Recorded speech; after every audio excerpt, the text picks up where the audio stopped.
where I'm over here having to fight for my life in Twilight. When Bella, why am I just going straight to Twilight? I don't know. It's just something that just popped up in my head just automatically because I was just thinking about it. So Twilight, that he is a vampire, and she's like, no, Edward, I want to stay with you. I can protect myself. Let's do this together. Yada, yada, yada. Like, be for real.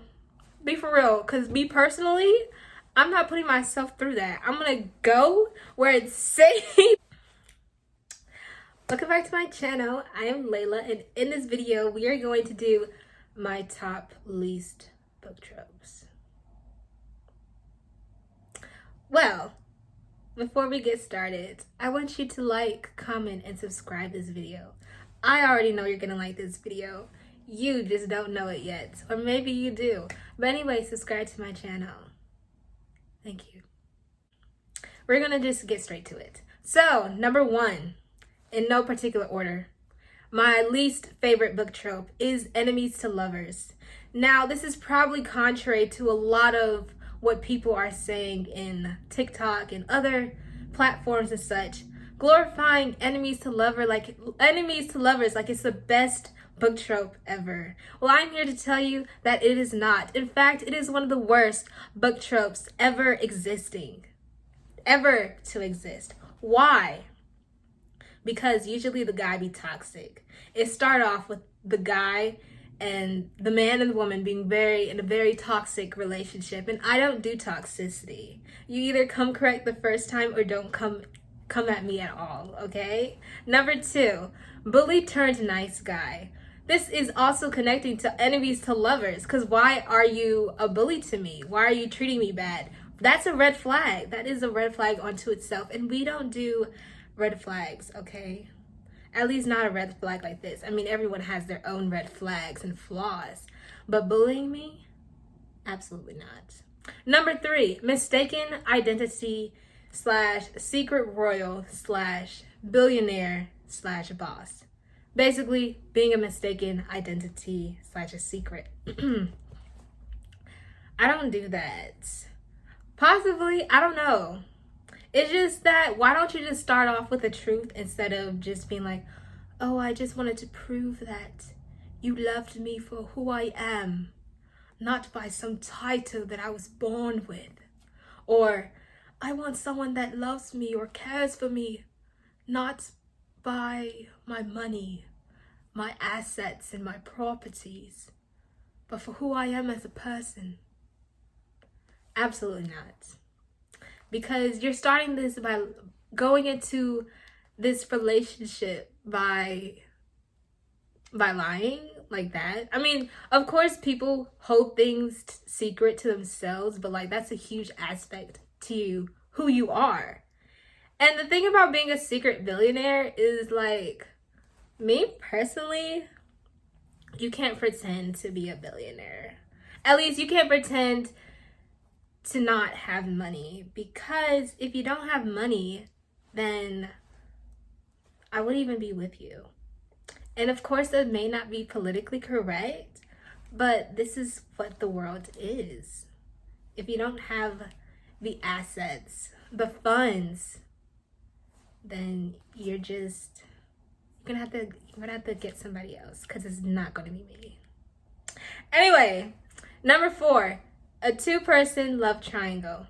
I do not like this trope because typically both choices absolutely suck. Both of them, the personalities, who they are as a person, is just terrible.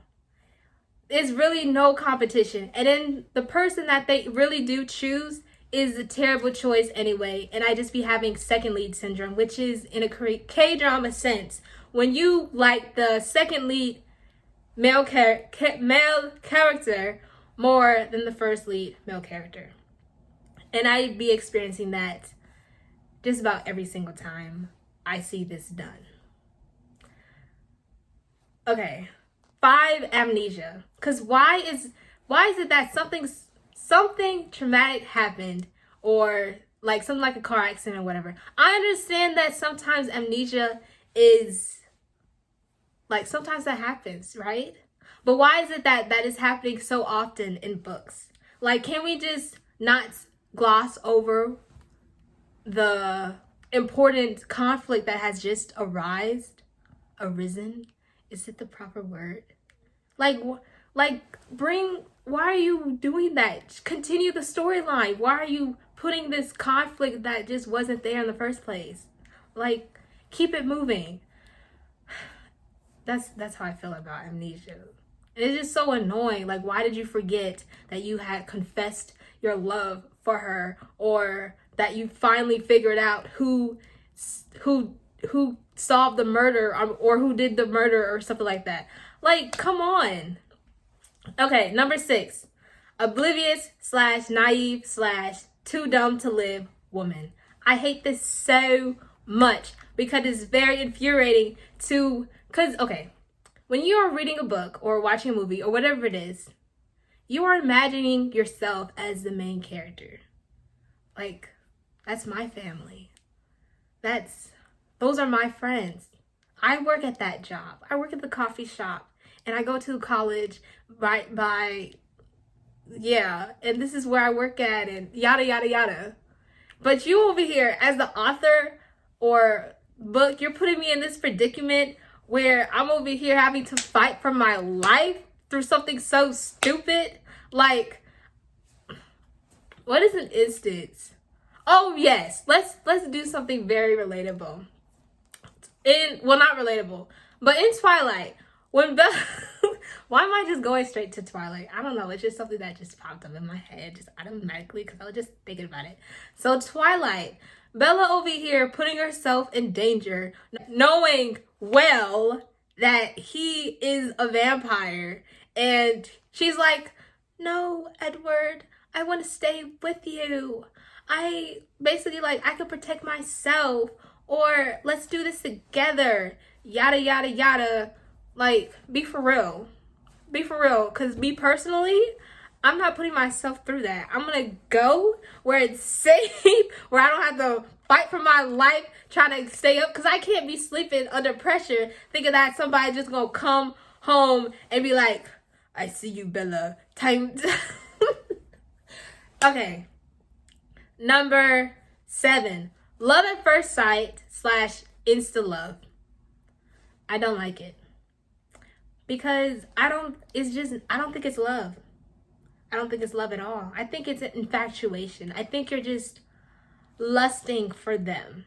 It's not love. If anything, you have admiration for them, a respect for them, not an instant love. And I'm the type of person that believe that you just grow into loving someone. It's a process. It shouldn't be automatic like that. You have to first understand the person, not as I saw you for the first time in my life, and I just knew that you were the one that I wanted to spend the rest of my life forever. It doesn't add up. It doesn't add up. It doesn't add up. I do understand that some people you have a stronger bond towards, even though you know them for a shorter time. But let's be for real. There's something wrong with you just saw them for 5 seconds and now they're the best person who've ever come into your life. I don't agree with that. Number 8. Destined to be together, one true love / soulmate / fate. I believe in fate, like things happen for a reason, or even though I don't really like that quote because it's not very encouraging, but life happens. Some things are in our control, some things are out, some things are just going to happen automatically and whatever. But destined to be together, I don't know. I really don't know.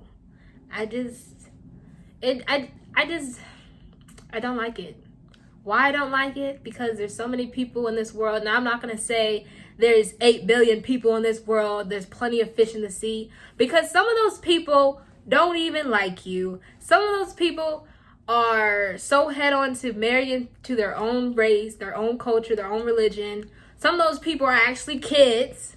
Okay, let's start there. They're kids. So there's like a whole, I don't know how many kids there are in the world total. There's probably like 1 billion kids in the world. So you gotta eliminate that amount. No, there's not 8 billion. And then there's a lot of criminals out there too. So you gonna include them? You think your one true destined to be is a criminal in the prison system right now? Is that the life you're gonna set for yourself? If so, then I don't. If that's so, then I don't know. I really don't know. That's your life, but I really hope that you make the right decision and don't have yourself setting yourself up to have a criminal activity type life, being behind bars. I don't advise that. I don't advise that at all. At all. Next one. Number 9, second chance romance / first love. It sounds sweet, you know? The person that did you wrong or who didn't do right the first time, they redeemed themselves or they're trying to redeem themselves. You give them a second chance. Ah, how wonderful. Except it's not wonderful. Because why did they mess up the first time? Are they the bully from number 2? The bully that turned into a nice guy? Because why didn't they treat you right the first time? Why are you giving someone who disrespected you the opportunity to do it again? Or why don't you just go to another person? A person that respects you, gives you the kindness and support and love or whatever that you deserved the first time. Why do you gotta put yourself through this? And I'm not gonna put myself through this. Because as I said, you come correct the first time or you don't come at all. You will not be invited into my life at all. Why am I doing this? This is so Gen Z. I be watching too much Gen Z, even though I am Gen Z. But that's not the point. That's not the point at all. Insta love, as I said before, in the 7th one, love at first sight is, but what's that? Yeah, as I said in the Insta love, first love, whatever. I don't really support first love because, like, why didn't you notice the person in the beginning? And if you did, why didn't it work out the first time? Or I don't know. I think that, of course, it's important and it's good to forgive people, and people make mistakes. I make mistakes. You make mistakes. But things like that, like, wouldn't you prefer someone who, right from the start, the beginning, they respected you, they valued your opinion, who you are as a person, rather than someone who you had to convince, having to put all this energy that you deserved good, that you deserved all this and yada yada yada? No. And to that, I'm gonna go into the 9th one. Wait, I already said that one. I'm gonna go into the 10th one, which is the playboy / rake in love. I do not like playboys in stories because it's giving, I don't know if I can say the word on YouTube, but in a nice way, it's giving they're not putting you first. And you're just the last person. You're just the leftovers. Why am I comparing this to food? I don't know. But you're not the first person. You're not their first priority. And that's a problem to me. Especially when reading in a book. Because when I read a book, I'm trying to escape reality, not be reminded of it, of the horrors and the drama that goes on in real life. But yeah, isn't that why a lot of us read? Not just for entertainment, but also to feel more connected to something other than ourselves. And even in a way, when reading a book, we're just reading someone else's drama that's not ours. But here's the thing, in this instance of a romance drama, at least you know it has a happy ending.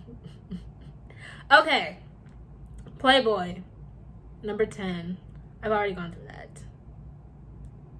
Another thing with the playboy, with not putting you first, they also be disrespectful. And I'm not with that at all. Number 11. I have more in the next video. And see you soon. Oh, yeah. Remember to subscribe, like, and comment. I know I said that out of order. But like this video. Hit the thumbs up. What's this? Comment what are some of your least favorite tropes. And if you agree with some of the things that I have said, disagreed, neutral, what are your opinions? I want to know. Let's keep the conversation going, yeah? Anyway, subscribe to my channel and I'll see you in the next one for part 2. Thank you for watching.